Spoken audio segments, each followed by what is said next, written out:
प्रणाम बच्चों। आज की कक्षा में आप सभी का स्वागत है। बच्चों, पाठ तो पुस्तकों से हम सभी पढ़ते हैं, फिर उन पाठ पर आधारित प्रश्नों के उत्तर भी देते हैं।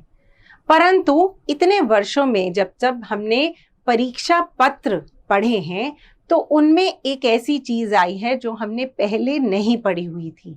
इसे क्या कहते हैं? इसे कहते हैं अपठित गद्यांश, अनसीन पैसेज। तो बच्चों, आपकी सूझबूझ की परीक्षा लेने के लिए परीक्षा पत्र में अपठित गद्यांश दिया जाता है। इसमें कोई एक ऐसा गद्यांश होगा जो किसी भी विषय पे हो सकता है, हमारे आसपास की किसी चीज के ऊपर हो सकता है, किसी विशेष व्यक्ति विशेष के बारे में हो सकता है, किसी भी बारे में हो सकता है। फिर उसके ऊपर आधारित कुछ प्रश्न दिए गए होते हैं। तो अपठित गद्यांश करते समय किन बातों का ध्यान रखना चाहिए?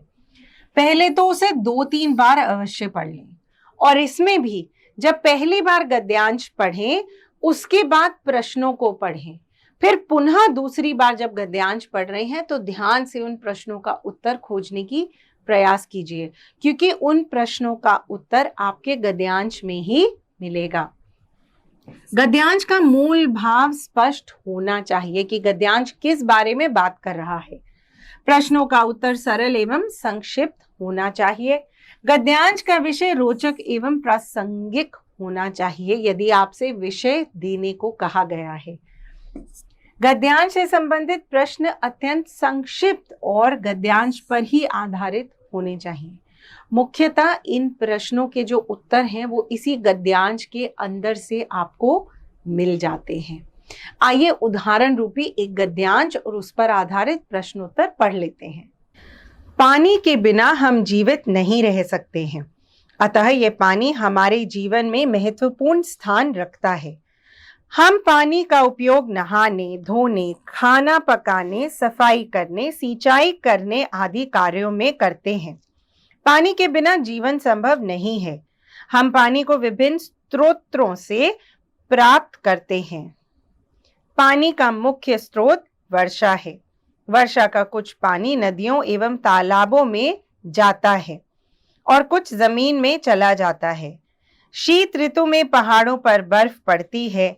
यही बर्फ ग्रीष्म ऋतु में पिघलकर पानी के रूप में नदियों में बहती है। जमीन भी पानी का मुख्य स्रोत है। जमीन से पानी प्राप्त करने के लिए कुएं खोदे जाते हैं अथवा ट्यूबवेल लगाए जाते हैं। उपयुक्त गद्यांश के आधार पर नीचे दिए गए प्रश्नों के उत्तर दीजिए। प्रश्न 1, पानी का मुख्य स्रोत क्या है?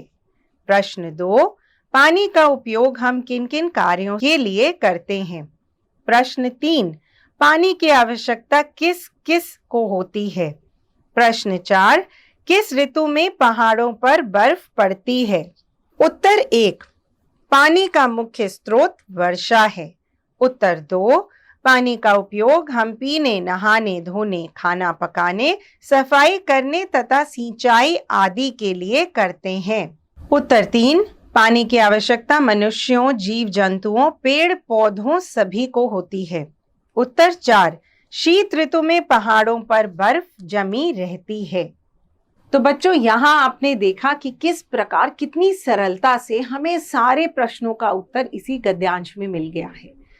इससे हमें यह पता लगता है कि अपठित गद्यांश बहुत ही सरल चीज है।